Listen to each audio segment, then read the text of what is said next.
Good morning mga kalapatids. Kung maalala nyo, last time meron tayo nakita na pinagbalatan ng sawa. Yung, tawag nun? Yung unus ahas pa yon. Yung pinakita ko sa inyo dito sa may harap. No? Yung pala, eto pala yung may-ari nun mga kalapatids. Ayun, lumabas na siya. Ayun, no? Saan nyo ba? Kasi kanina umaga, ginising ako ni tatay alas 6. Kasi nga, nawalan kami ng kuryente. Nasira yung fuse, pumutok. Ngayon, hinahanap namin, hindi namin makita kasi napalitan na niya yung fuse. Kasi natulog na ulit ako. Tapos nung pag-ikot-ikot niya, ito nakita nga niya, putol na yung wire dito mga kalapatids. Ito, nalaglag na. Kala ko nga sawa to, nagulat ako kanina. No? Ngayon ito, nakita niya yung sawa sa taas. Siya si Idol Madla, nakakahanga, may mga hawak, gandang linyada. Ika'y inspirasyon kung bakit hanggang ngayon ako'y palaging kumakarera. Ayun mga kalapatids, ang taba. Kung titingnan nyo yung ano niya dito, buntot niya dito, ayan o. Ang liit lang. Pero pagdating doon sa may kabila, yung paakyat, ang taba nung paakyat mga kalapatids, ayan o. Ngayon, hindi namin lang kung buhay pa to, ano.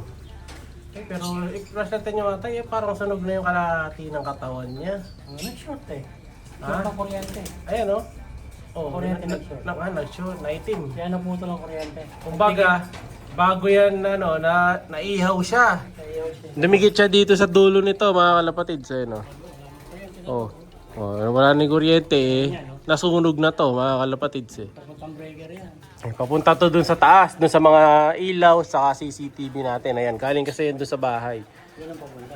Pero may breaker naman yan, kaya safe na. Off na ni tatay yung breaker nito. So putol na yun, wala nang kuryente to. Safe na yan. Ngayon ito, paano natin hilahin to ngayon mga kalapatids? Kaya naman siguro hilahin to? Ne? Galawin mo muna, kaya akong buhay pa. Yeah, kunin ko muna yung ano, yung pang ano natin. Pang sipit. Hanapin ko yung pang sipit. Diyan. So, yung pala. So, akala natin dati, maliit lang yung ahas. Malaki pala talaga, mga kalapatids. Saka dito pala talaga sila nagtatago sa kisame. Hindi sila sa kisame ng bubong nagtatago eh. Doon sila sa pagitan ng dalawang pinoli. Sa walling sila nagtatago. Nga Pam? So, ngayon, ihilahin natin yung katawan. Tingnan natin kung buhay pa. Pero kung buhay man yun, tatapusin na natin ng ano niya, mga kalapatids, karir niya. Wala dito. Kasaan? Wala yung pasipit ko mga kalapatids. Ito yung mga tools ni Tatay Madla eh. Tayo wala dito! Ayun, ito. Ito, nasa taas pa. Ayan.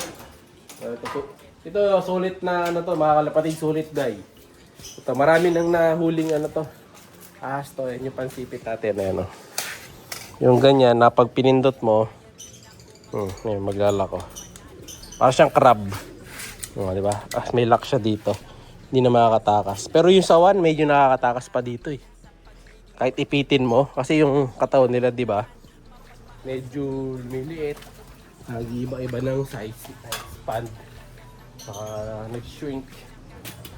So, naano pa sila, nakakataas pa.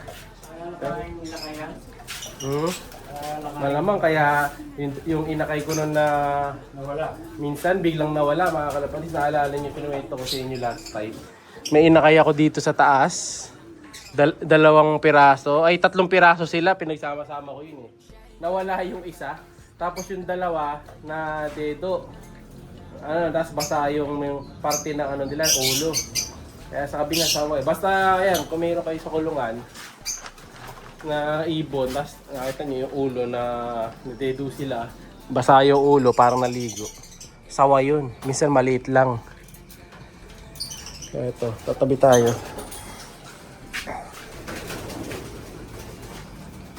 Ihilahin ni tatay. Dedo na. Ayan o. Bigas na, wala na. Tigas na. Paano natin lalabas yan? Hilahin niya yung buo. Haba oh. Malaki na. Mahaba. Buntot pa lang ito. Ay, nasusugat. Sunog na eh. Yan lang hilahin nyo, yung katawan tayo. Teka lang nga, patuwid eh. Nakapangbaloktot dito. Hila. Napupunit, babaho to, no? Kailangan. Ikuha natin sa kabila. Lusot nyo sa kabila. Pero kaya nawa mga. Lobat na yung flashlight. Sunog na ulit naman. Nasunog siya mga kalapatids, na ihaw. Sunog ba? Medyo.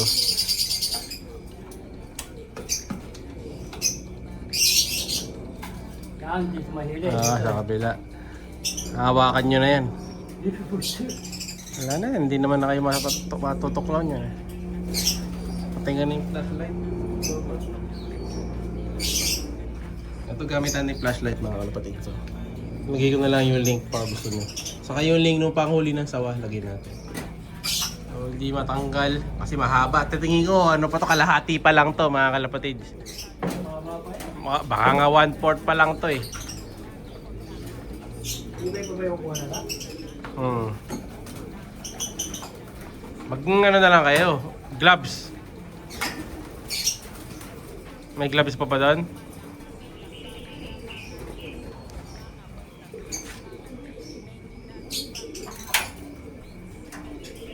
Lulusot ni tatay sa kabila mga kalapatids. Kailangan sa kabila hilahin eh. Kasi sa taas, hindi natin masusukbit kasi sa taas mga kalapatid. Masisira na yung kulungan eh. Pag sa taas natin kinuha yan. Pero babaho kasi pag di natanggal. Pwede natin tong kabin siguro yung isa doon, balik na lang. Yung sa may salamin. Oo, doon yan. Siguro, tapat yan. Pero mahihila yan. Malaki ang kinain niya, parang mataba dito eh. Mataba yung sa may tiyan, no? Siguro di nakalusot.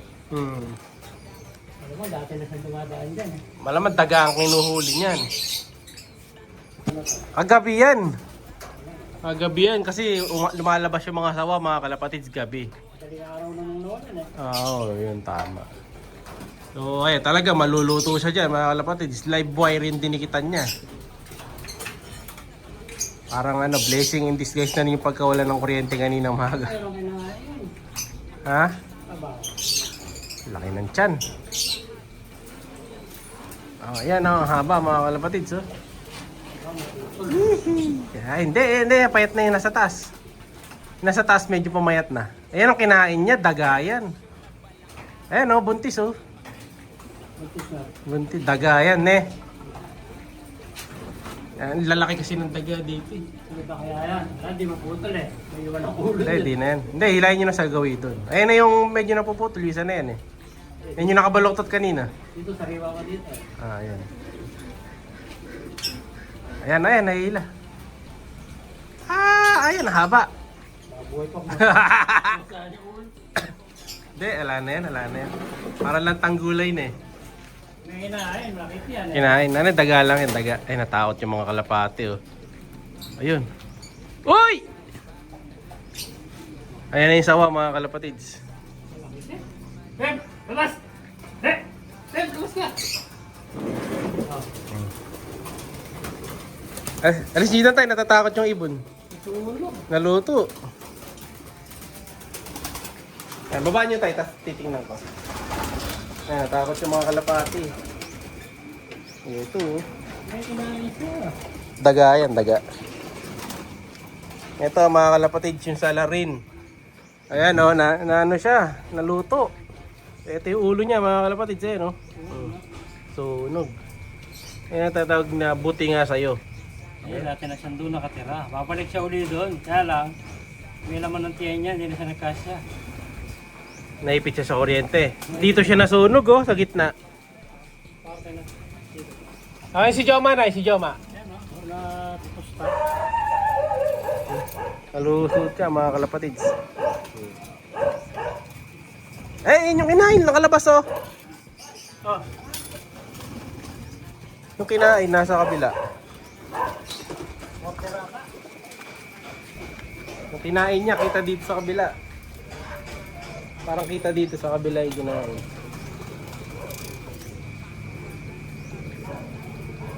ito, kalapatids, no? Ay, buti na lang, nadali siya, no? Papapakita ko lang kay Bandato. Pero iano na natin to, ililibing na natin. Kalapatids, ayan. Huli. Oh, nakita na natin yung salary na. Pem, as ka dyan. Kakainin pa ni Pem to. Buti na lang. Swerte pa rin tayo. Ayun, umulan na mga kalapatids. Ingat kayong lahat. Lalo na din sa mga... Ayun nga, may mga sawa-sawa sa area. Naglalabasan niya tayo mga ahas ngayon. No? So mamaya, magre-ready na tayo para sa second club training kung tuloy man. Kasi malakas ang ulan. Siya'y kalapatistang napakagaling na kinakilala.